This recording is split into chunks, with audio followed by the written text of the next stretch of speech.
영과 진리로 예배할지니라. 사마리아의 믿음이라는 제목으로 하나님 말씀 선포하겠습니다. 우리는 영과 진리로 예배하여야만 합니다. 우리 오늘 본문 말씀 요한복음 4장 23절 우리 개역 한글 성경으로 한번 읽어보겠습니다. 아버지께 같이 하겠습니다. 아버지께 참으로 예배한 자들 신령과 진정으로 예배할 때가 오나니 곧 이때라. 아버지께서는 이렇게 자기에게 예배하는 자들을 찾으시느니라. 24절 보시겠습니다. 하나님은 영이시니 예배하는 자가 신령과 진정으로 예배할지니라. 신령과 진정으로 예배할지니라. 개역 한글 성경으로 다시 한번 더 봐요. 개역 개정으로 더 보시겠습니다. 같이 읽겠습니다. 하나님은 영이시니 예배하는 자가 영과 진리로 예배할지니라. 아멘. 신령과 진정으로도 맞는 말이지만은 영과 진리로 하면 우리 복음을 증거하는 데 있어서 더 와닿습니다. 왜냐하면 저 영은 성령을 말을 하고 있어요. 성령은 하나님의 깊은 곳까지라도 통달하시는 분이기 때문에 성령으로 말미암아 예배를 드리면 우리가 하나님께 나아가는 신령, 영과 진리로 예배를 드려서 즉 성령으로 말미암아 예배를 드려서 하나님께 나아가면 저 진리가 깨달아지기 때문에 그래요. 진리는 5가지가 있습니다. 성부 하나님이 진리입니다. 성자 예수님이 진리입니다. 성령 하나님이 진리입니다. 성부와 성자와 성령의 입에서 나오는 모든 말씀이 진리입니다. 기록된 하나님의 말씀 성경이 진리입니다. 이 진리가 확실하게 예배를 통하여서 깨달아진다는 겁니다. 오늘은 수가성 여인, 사마리아 여인을 통하여서 2가지를 살펴보고자 합니다. 첫 번째는 사마리아 여자의 믿음, 두 번째는 사마리아 여자가 갈망했던, 기다렸던 예배의 모습이 무엇인지를 살펴보도록 하겠습니다. 예수님께서 유다 지방을 떠나서 갈릴리로 가려고 했어요. 그런데 예수님의 마음에 내가 사마리아 지역을 통과해야 되겠다라고 하는 마음이 생겼습니다. 왜 이 마음이 생겼느냐 하면 누군가를 만나서 그분과 대화하려고 하는 마음이 생겼어요. 그 누군가는 사마리아 여인이었습니다. 이 사마리아 여인은 오실 메시아를 기다리고 있었어요. 즉 오실 메시아를 믿고 있었습니다. 그래서 예수님께서 사마리아 여자를 찾아가는 겁니다. 오늘 본문의 말씀 다시 한번 더 읽어보도록 하겠습니다. 요한복음 4장, 오늘 요한복음 4장 전체가 오늘 본문의 말씀이에요. 요한복음 4장 5절과 6절을 한번 읽어보도록 하겠습니다. 큰 목소리로 읽겠습니다. 사마리아에 있는 수가라는 동네에 이르시니 야곱이 그 아들 요셉에게 준 땅이 가깝고 거기 또 야곱의 우물이 있더라. 예수께서 길 가시다가 피곤하여 우물 곁에 그대로 앉으시니 때가 6시쯤 되었더라. 저 사마리아 지역을 유대인들은 통과하지 않아요. 왜 그러느냐 하면 주전 722년에 아수르 제국 사네림에 의해서 북이스라엘은 멸망을 당합니다. 북이스라엘의 초대 왕이 여로보암이에요. 이 여로보암을 위시해서 북이스라엘 왕들은 다 하나님 앞에 범죄한 왕들이었습니다. 멸망을 당하고 나서 유능한 사람들 또 건강한 사람들을 다 데리고 다른 식민지로 심어놔 버렸어요. 그리고 다른 식민지에 있었던 이방인들을 사마리아 지역으로 데리고 와서 남아있는 이스라엘 백성들과 이방인을 강제로 혼인을 시켰어요. 그리고 거기에서 나타난 사람들이 누구냐면 호녀라, 즉 유대인들이 별로 좋아하지 아니한 호녀라, 이방인이었다라는 겁니다. 그래서 사마리아 사람들이 살고 있는 저 지역을 유대인들은 통과하지 아니하려고 그래요. 지나가지 아니하려고 그래요. 그런데 예수님께서는 그 지역을 통과를 했어요. 통과를 했는데 어느 정도 해가 뉘엿뉘엿 넘어가는 6시쯤 되었어요. 6시쯤 되었을 그 시간에 사마리아 수가라는 동네의 한 우물가에 도착하게 되었습니다. 그 우물가에서 한 여자를 만나요. 이 여자는 물길로 온 여자였습니다. 어떤 사람들은 이것을 이해하지를 못해가지고 이 여자가 남편이 6명이 있습니다. 5명은 과거의 남편이고 한 명의 남편은 현재의 남편이에요. 남편이 6명이 있다고 그래서 저 여자를 창녀라 그렇게 말을 해요. 왜냐하면 저 6시 때문에 그래요. 공간복음이라고 하는 것은 마태복음, 마가복음, 누가복음을 공간복음이라 그렇게 말을 해요.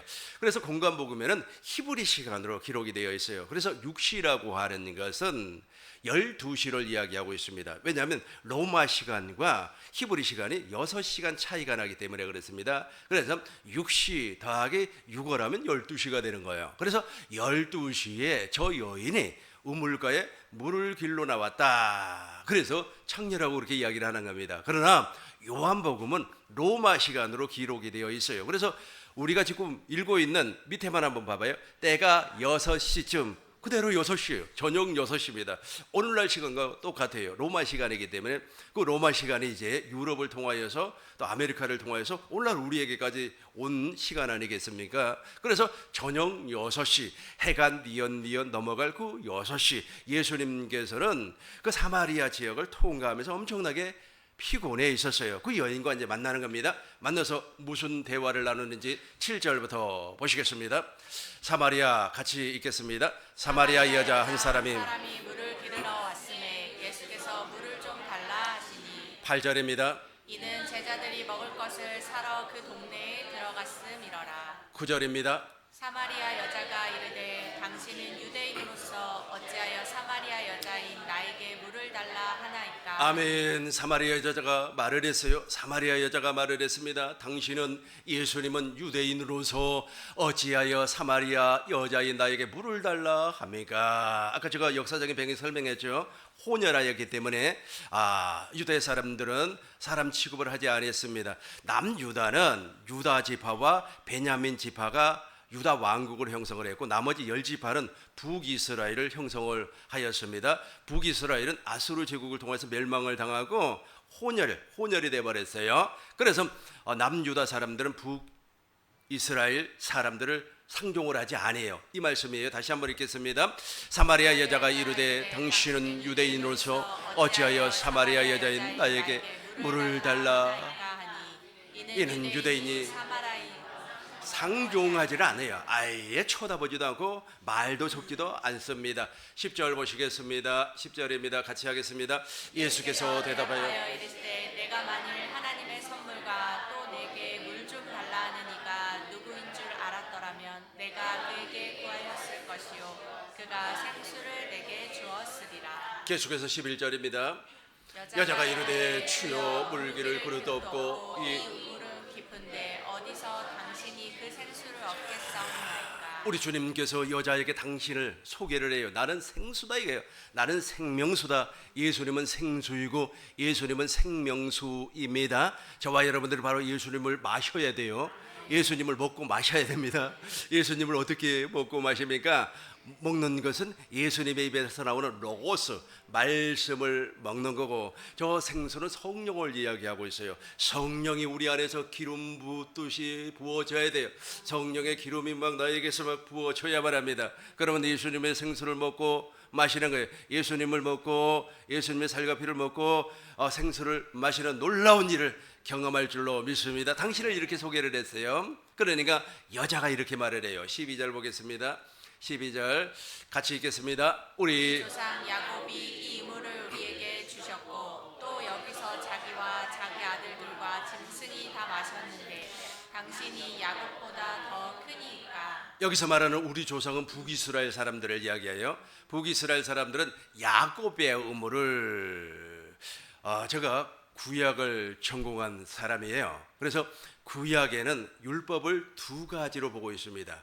율법을 첫 번째 율법을 아브라함의 율법이라고 그러고 두 번째 율법을 모세의 율법이라고 그래요. 그러니까 우리 천국 복음은 오직 아브라함의 언약을 복음으로 설명을 하고 있죠. 구약의 학자들이 그렇게 이야기한다는 겁니다. 그래서 아브라함의 율법은 아브라함에게 약속한 것은 남유다가 계승을 했고 모세의 율법은 북이스라엘이 계승을 했다 그래요. 이렇게 설명을 하는 겁니다. 그래서 지금 여기서 말하는 우리 조상 야곱은 누굴 얘기하냐 하면 야곱의 두 번째 언약을 얘기하는 것이 아니라 북이스라엘 왕조 사람들을 얘기하고 있어요. 북이스라엘 왕조 사람들은 이 우물을 먹었다. 이 말은 무슨 말이냐면 모세의 율법으로 살았다는 거예요. 모세의 율법으로 이 여인은 살았어요.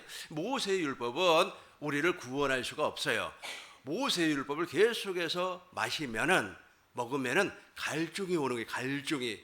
여러분 소금물이잖아요. 계속해서 소금물 조금만 먹으면 좋잖아요. 탈진 현상이 나타날 때. 그러나 소금물을 계속해서 들이키면 어떻게 되는 겁니까? 아주 그냥 갈증이 엄청나게 오는 거 아니겠습니까? 모세의 율법이 그래요. 모세의 율법을 내가 지키려고 노력을 하고 헌신하고 충성을 하면 처음에는 좋은 것 같아요. 마음의 카타르시스가 막 느껴지고 좋은 것 같습니다. 그러나 무엇이 나타나는 겁니까? 갈증이 와요. 갈증이 엄청나게 오는 겁니다. 그래서 훈련을 받으려고 하고 그리고 막 기도를 하려고 하고 막 그 몸부림이 오는 겁니다. 그 몸부림이 실상은 갈증이에요. 갈망이라는 겁니다. 모세의 율법이 그래요. 이 모세의 율법으로 구원을 받을 수가 없어요. 그러니까 이 율법으로 살았던 모세의 율법으로 살았던 그 사마리아 여자가 진짜 복음인, 다시 한번 설명하겠습니다. 아브라함의 언약은 남유다가 계승을 해요. 남유다를 통하여서 오신 분이 누굽니까? 예수님이에요. 예수님이 복음 아닙니까? 그래서 이제 예수님을 마시는 거예요. 예수님을 먹는 겁니다. 여기에서 이제 영원한 갈증이 영원히 해소가 되고 영원한 복음 안에 들어갈 수 있다는 말씀이에요. 이 말이 이해가 됐습니까? 12절 이해가 됐으면 아멘. 이제 13절 14절 우리 큰 목소리로 읽겠습니다. 예수께서 대답하여 이르시되 이 물을 마시는 자마다 다시 목마르려니와 내가 주는 물을 마시는 자는 영원히 목마르지 아니하리니 내가 주는 물은 그 속에서 영생하도록 솟아나는 샘물이 되리라. 그렇죠. 율법 이렇게 야곱의 우물을 아무리 마셔도 목마름을 해결할 수가 없다는 겁니다.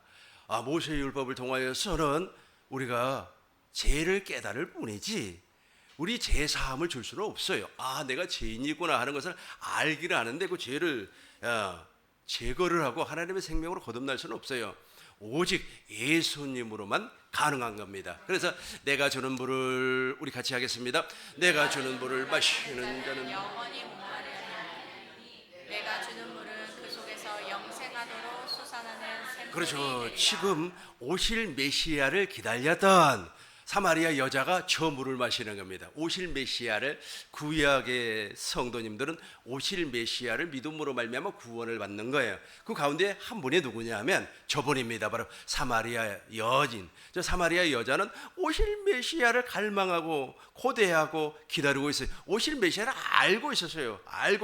그러니까 그 믿음이 있었기 때문에 예수님께서 유대에서 바로 갈릴리로 가지 아니하고 이렇게 돌아갔단 말이에요. 통과를 했어요. 그러니까 유대에서 갈릴리로 이렇게 우회를 해야 되는데 예수님은 그렇게 하지 아니하고 바로 사마리아로 들어갔어요. 누구를 만나기 위하여서 당신을 기다리는, 당신을 믿고 있었던 그 여자를 만나기 위하여서 사마리아로 들어간 겁니다. 유대인들은 안 가요. 거기 들어가지 않아요. 그래서 당신은 유대인인데 어떻게 나에게 물을 달라고 합니까? 그 여자가 그렇게 이야기를 했단 말이에요. 그러나 너가 이제 나를 알게 될 것이다 라고 하면서 나는 영원히 목마르지 아니한 생수다라고 하는 것을 지금 말씀을 하는 거예요. 당신을 소개해요. 나는 저 영원히 목마르지 아니한 생수를 마셔봤기 때문에 저게 무슨 말인지 알아요. 저 말씀이 확실하게 나는 이해가 되는 겁니다. 성경을 꽤 많이 읽었어요. 아주 누구하고 성경 토론하면은 결코 지지 않습니다. 다 알고 있어요. 그래 어떤 사람들이 성경을 그 스토리식으로 이야기를 할 때 장절을 이야기할 때 목사님 그 부분은 내가 좀 수정을 해드릴게요. 되게 그 정도의 성경 실력은 있었어요. 있으면 뭐 합니까? 영원히 목마르지 아니한 생수를 마시지 아니하니까 갈급한 거예요. 갈급하니까 아주 그냥 말이야 아주 막 40일 작정기도 하고 금식하고 산에 올라가서 주여 삼창하고 아주 그냥 그래서 저는 목회자로서 기본적인 베이스는 다 깔려 있어요.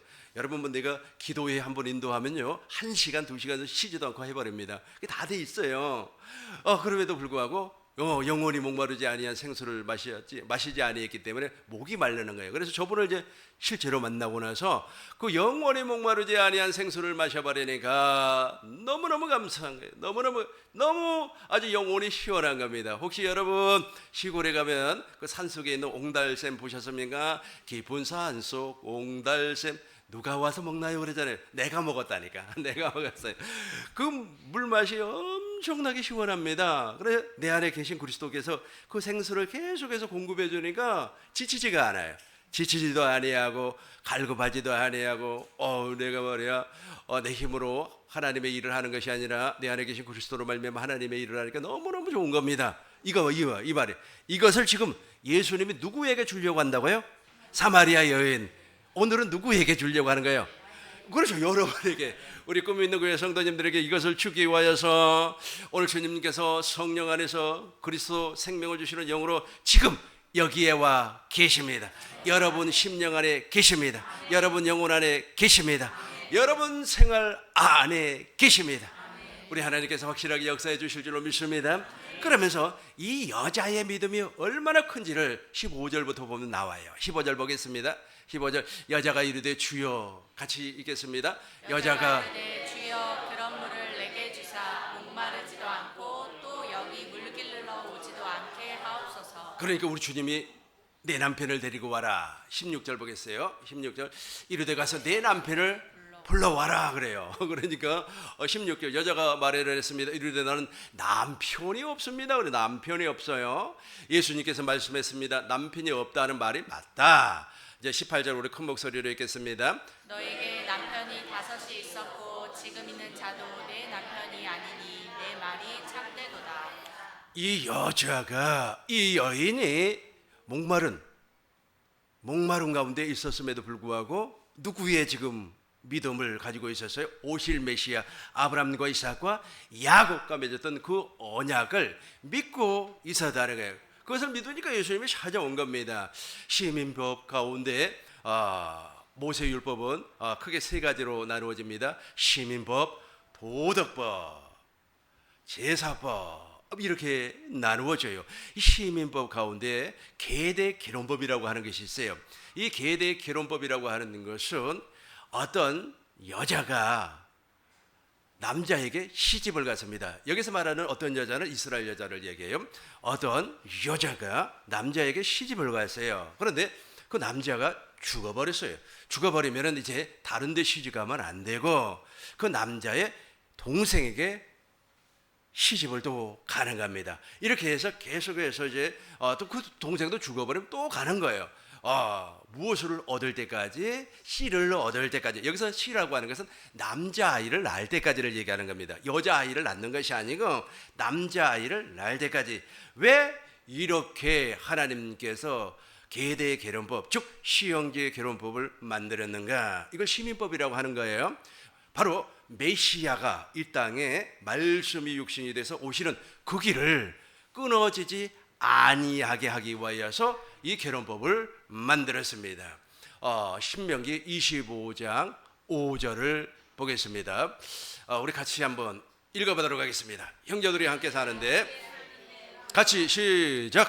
형제들이 함께 사는데 그 중 하나가 죽고 아들이 없거든 그 죽은 자의 아내는 나가서 타인에게 시집가지 말 것이요 그의 남편의 형제가 그에게로 들어가서 그를 맞이하여 아내로 삼아 그의 남편의 형제된 의무를 그에게 다하니 그 의무를 다하게 하라는 거예요. 그 의무가 무엇이냐면 씨를 얻으라는 겁니다.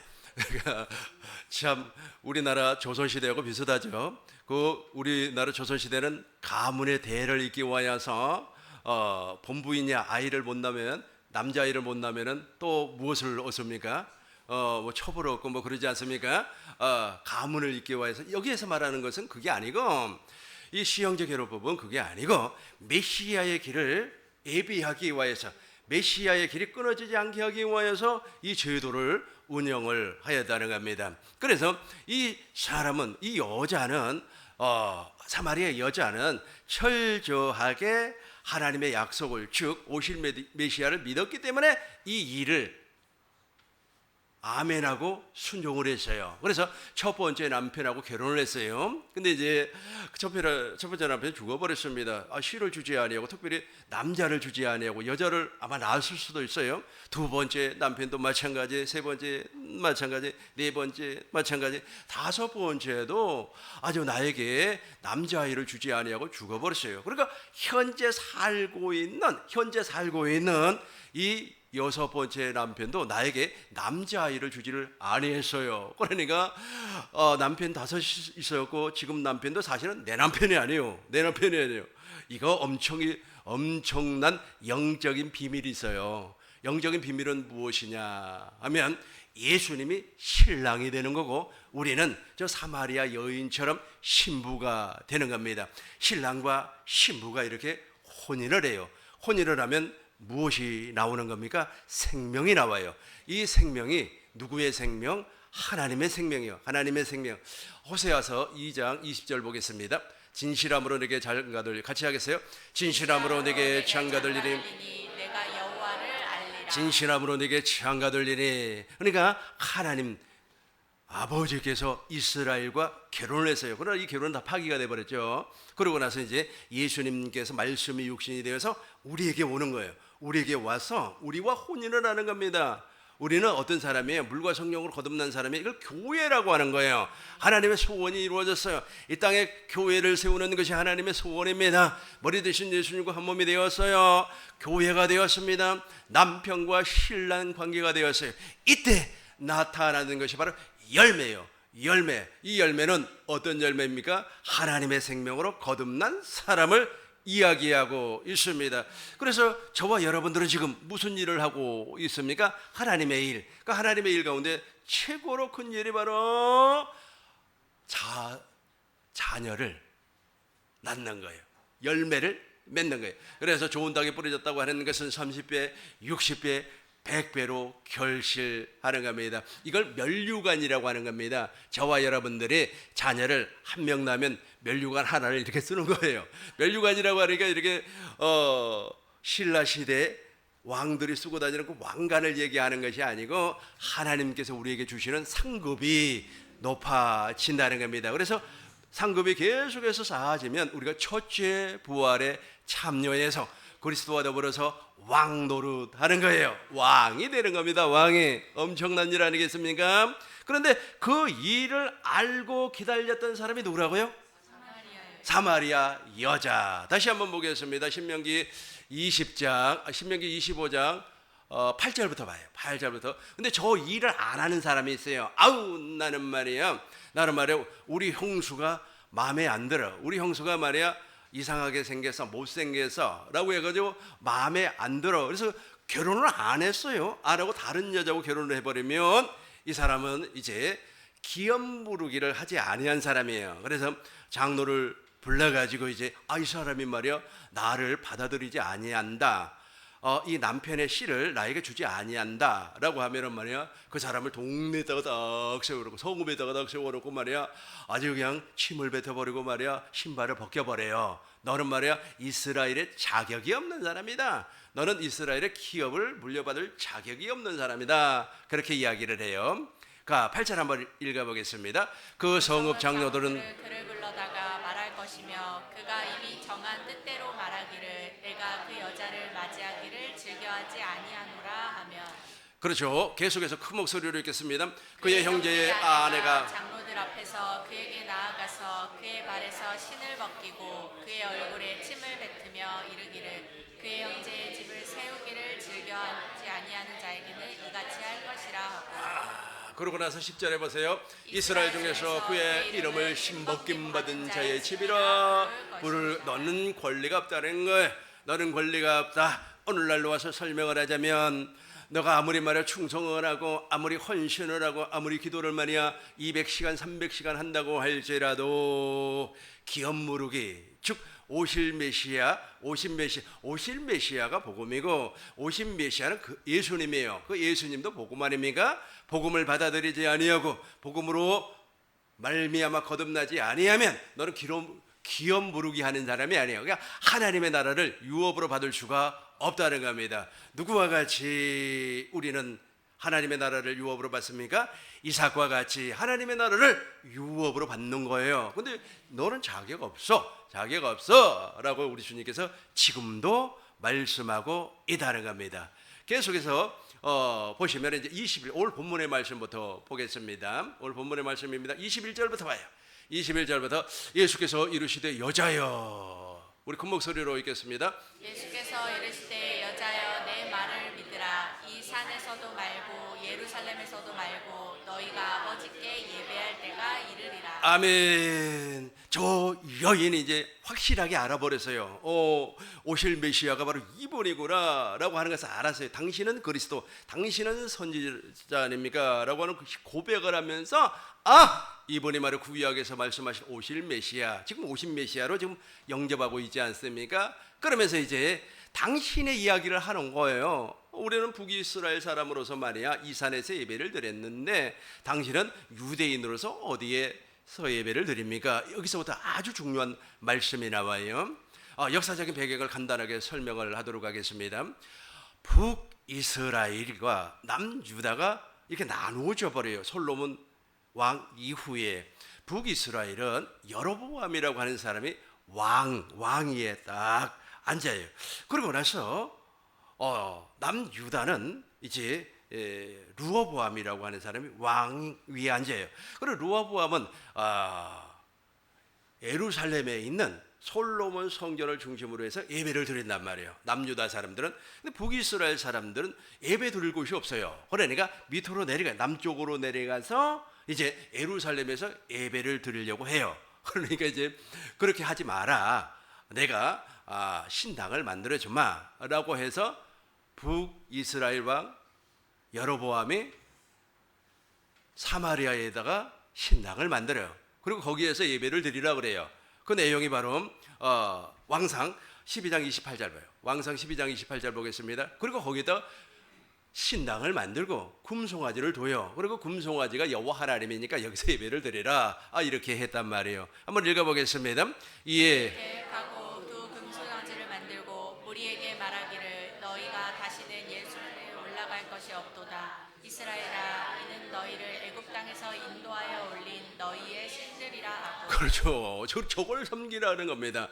저걸 섬기라고 하는데 그 여인은 사마리아 여인은 늘 마음에 의문이 생겼어요. 저 금송아지를 섬기는 것이 진짜 맞는 건가? 그래서 이제 그리스도 메시아에게 말씀을 하는 겁니다. 우리는 이 산에서 예배를 드렸는데 당신들은 유대인들은 저기에서 예배를 드리고 있습니다. 과연 이것이 맞는 겁니까? 라고 하는 질문입니다. 이 사마리아 여자가 엄청난 믿음을 가지고 있어요. 다 알고 있었습니다. 그러니까 우리 주님께서 이제 22절에서 이렇게 말을 해요.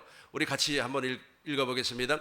너희는 알지 못하는 것을 예배하고 우리는 아는 것을 예배하노니 이는 구원이 유대인에게서 남이라. 너희는 북이스라엘 사람들은 금송아지 섬기는 너희는 알지 못하는 예배를 드리. 똑같아요. 오늘도 금송아지 섬기면서 예배 드리는 사람 엄청나게 많습니다. 알지 못하고 23절 보겠습니다. 23절 아버지께서 참되게 예배하는 자들은 우리 같이 하겠습니다. 아버지께서 참되게 예배하는 자들은 영과 진리로 예배할 때가 오나니 곧 이때라. 아버지께서는 자기에게 이렇게 예배하는 자들을 찾으시느니라. 24절 큰 목소리로 읽겠습니다. 하나님은 영이시니 예배하는 자가 영과 진리로 예배할지니라. 북이스라엘 사람들은 예배의 내용을 모르고 금송아지 섬기면서 그걸 하나님인 줄, 여호와 하나님인 줄로 알고 예배를 드렸다는 거예요. 오늘날도 동일합니다. 지금도 동일해요. 신령과 진짜 영으로 예배 드리지 아니하면 그 사람은 지금 헛 예배를 드리고 있는 겁니다. 예배 드린다고 하니까 사람들이 말이야 오케스트라 말이야 막 나팔 불고 뭐 기타 치고 장구 치고 그리고 말에 성가대라고 막 나와가지고 막 하고 그게 예배인 줄로 알고 있습니다. 원래 성가대라는 표현도 사실은 우리 기독교에서 맞지 않는 말입니다. 캐토릭에서 쓰는 말이에요. 성가. 캐토릭에서는 찬송가라고 그러지 않고 성가라고 그래요. 권사님 맞죠 내 말이? 우리는 찬송가라고 그러고 거기는 성가라고 그렇게 이야기를 해요. 그런데 우리 기독교 용어를 쓴다면 찬양이라 뭐 그렇게 표현을 해야 되겠죠. 근데 그거 예배인 줄로 알아요. 그게 예배인 줄로 알고 말이야. 그리고 또 그냥 하나님 앞에 이렇게 막 박수 치고 말이야 춤추고 그 예배인 줄로 알고 있어요. 진짜 예배가 무엇인가 한번 보시자고요. 그러니까 그런 식으로 예배를 드리면 북이스라엘 사람들이 신당을 만들어 놓고 거기에 금송아지 만들어 놨잖아요. 그 금송아지를 향하여서 이분이 여호와 하나님이다 할렐루야 할렐루야 이렇게 예배를 드리자는 거예요. 이렇게 예배를 드려. 그거 예배 잘못됐다는 거예요. 예배 잘못됐다는 거예요. 지금도 똑같아요. 지금은 금송아지가 우리 눈에 안 보이잖아요. 근데 이미 마음에 금송아지가 있어요. 우리 마음에 내 마음이 기쁘면 예배 잘 드린 거고 내 마음이 말이야 평안하면 내가 오늘 은혜 받은 거예요. 어떤 말이야 유명한 개그맨이 나와가지고 막 아주 그냥 재미있게 막 이렇게 설교를 했어요. 막 깔깔거리고 웃고 그랬어요. 내 마음이 기쁘단 말이에요. 그러면 내가 예배 잘 드렸다 할렐루야. 이게 바로 금송아지 예배요. 이게 바로 금송아지 예배란 말이에요. 그렇다면 진짜 예배는 무엇인가? 하나님은 영이시란 말이에요. 하나님은 성령의 성령으로 말미암아 예배를 드려야 되는 겁니다. 성령으로 예배를 드릴 때 진리를 알아요. 진짜 진리를 알아요. 진리의 법 안에서 예배를 드릴 수가 있습니다. 고린도전서 2장 10절 보겠습니다. 이렇게 예배 드려야 돼요. 오직 하나님의 성령이 우리 같이 하겠습니다. 오직 하나님의 성령이 이것을 우리에게 보이셨으니 성령은 모든 것 곧 하나님의 깊은 것까지도 하나님의 깊은 곳까지라도 성령께서 알게 해요. 저 성령으로 말미암아 예배를 드려야 돼요. 다시 한번 11절 보겠어요. 11절 사람의 일을 같이 하겠습니다. 사람의 일을 사람 속에 있는 영 외에 누가 알리요? 이와 같이 하나님의 일도 하나님의 영 외에 아무도 알지 못하느니라. 그러니까 하나님의 영으로 말미암아 성령으로 예배를 드리니까 하나님이 요구하는 예배를 드리는 거 아니겠습니까? 그죠? 사람이 요구하는 예배가 아니라니까요. 사람이 저가 아주 30년, 35년 거의 한 40년 전에 신학을 공부를 할 때 예배학이라고 하는 것이 있어요. 그 예배학을 공부를 할 때 그 예배학의 주 목적이 무엇이냐면 타겟이 사람이에요. 그러니까 하나님이 요구하는 예배가 아니고 사람이 요구하는 예배예요. 그러니까 사람이 요구하는 예배가 구체적으로 무엇이냐? 주보를 하더라도 오타가 나오면 안 돼요. 왜냐하면 사람이 실망하면 안 되니까. 사람이 실망하면 안 되잖아요. 그리고 말이야 예배당은 정말 아름답게 자기 집보다도 아름답게 꾸며야 돼요. 왜냐하면 누구가 만족해야 돼요? 사람이 만족해야 돼요. 사람이 이걸 전부 다 사마리아 사람들이 예배드린 방식하고 똑같다니까요. 그래서 아주 말이야 예배당에 아주 그 음향시선 최고로 만들어야 돼. 최고로 만들어야 돼. 누구를 위하는 거예요? 누구를 만족시키는 겁니까? 사람을. 여러분 초대교회에 이런 음향시설이 있었어요? 예수님 당시에 마이크가 있었습니까? 예수님 당시에 찬양을 할 때 말이야 아주 키보드 이런 거 있었습니까? 없었단 말이에요. 그런데 요즘은 물론 그것이 잘못됐다는 말이 아닙니다. 그러나 본질이 흘러버리면 그 사람이 지금 예배를 잘못 드리고 있다는 거예요. 그래서 진짜 예배는 무엇이라고요? 성령으로 말미암아 하나님의 요구하는 예배를 드릴 수가 있다는 겁니다. 12절과 13절 우리 큰 목소리로 읽겠습니다. 우리가 세상의 일을 받지 아니하고 오직 하나님께로부터 온 영을 받았으니 이는 우리로 하여금 하나님께서 우리에게 은혜로 주신 것들을 알게 하려 하심이라. 그렇죠. 13절입니다. 우리가 이것을 말하거니와 사람의 지혜가 가르친 말로 아니하고 오직 성령께서 가르친 것으로 하니 영적인 일은 영적으로 분별하느니라. 그래서 영과 진리로 예배를 하는 거예요. 영과 진리로 예배하면 우리 주님께서 내 안에 계신 진리의 성령께서 나를 진리 가운데로 인도해서 확실하게 눈을 열어 주님을 보게 하는 겁니다. 이런 예배를 드려야지. 장소가 중요한 것이 아니에요. 사마리아 사람들은 예배의 목적을 어디에다가 두었어요? 장소에다가 두었어요. 우리 눈에 보이는 것에, 사람을 만족시키는 것에 드렸습니다. 그러나 우리 주님은 그것이 아니라는 거예요. 이제는 저와 여러분들이 자유롭게 예배 드리시기 바라겠습니다. 구속받지 않고 예배 드리시길 바라겠습니다. 25절부터 보겠습니다. 요한복음 4장 25절부터 이제 결론을 말씀드리도록 하겠습니다. 여자가 말을 했어요.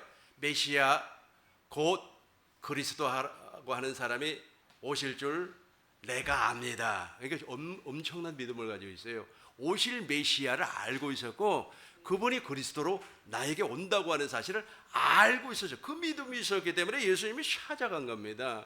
저와 여러분들도 그 믿음이 있었기 때문에 우리 꿈 있는 교회에서 천국 복음을 듣고 있는 거예요. 계속해서 26절 보겠습니다.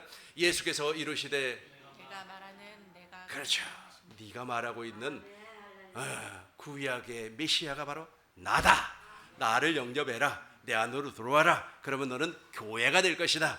내 안으로 들어와라. 그럼 나는 너의 신랑이 될 것이다. 진짜 신랑 5명 말고 5명은 5명, 과거에 5명, 현재 1명, 6명. 이 신랑은 진짜 신랑이 아니고 진짜 신랑인 내가 너에게로 갈 것이다. 이제 나와 하나가 되자. 우리 주님께서 말씀을 하나 갑니다.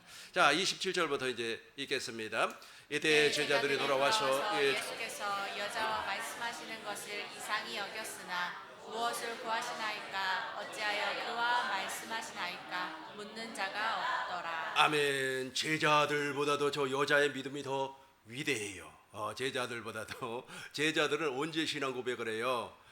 제자들은 예수님과 이렇게 동행을 하다가 가이사랴 빌립보 지방에서 주는 그리스도요 살아계신 하나님의 아들입니다 신앙 고백하죠. 그런데 예수님은 공생에 시작하자마자 저 여인을 만나버렸다니까요. 그러니까 저 여자가 얼마나 믿음이 좋은 여자인지 아시겠죠.